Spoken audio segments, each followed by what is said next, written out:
এখানে দিছে। হ্যাঁ আমি তো দোকানে। হ্যাঁ তো আমি দোকানে দেখি আমার মালগুলো পরিষ্কার করি, ওখান থেকে নিচে মাছিয়ে দেখি যে স্পিড খোলা থাকে।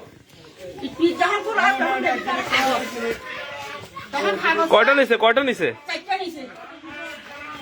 দাঁড়ের শীষের প্রচারণা এসে এখান থেকে মহিলা দোকানদারের স্পিড নিয়ে গেছে। এই সমস্ত বিষয়গুলো থেকে আসলে কর্মীদের খুব সতর্ক থাকা উচিত। উজানিপাড়া নদীর পারে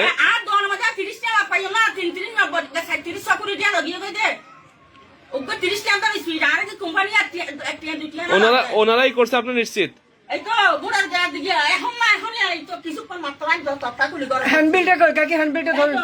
ওই যে হ্যান্ডবিল এখানে রাখছে, ভিতরে রাখছিল উনি নেওয়ার পরে এখানে আবার রাখছে, বুঝাই দিচ্ছে। এদিকে উড়ে যাওয়ার সময় এটা দেখছে তো, এটা পুলিশ সাইডটা নিয়ে গেছে। একটা না ওই কাগজ কাটছে তাড়াতাড়ি করি, আমি ওই মাথায় ছিলাম, ওই দোকানের ওই মাথায়। ওরা এগুলো খুবই দুঃখজনক বিষয়টা। এখন তো বুট না দেয়, বুট দিলে তো আরো বড় বড় সন্ত্রাসী করিব। এখন আর কি করতাম, আর কি করি বাচ্চো।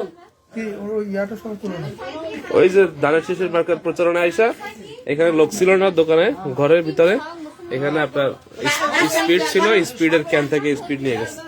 যাক, আমরা তীব্র নিন্দা প্রতিবাদ জানাচ্ছি, এটা বিষয়টা জানাবো আমরা সবাইকে।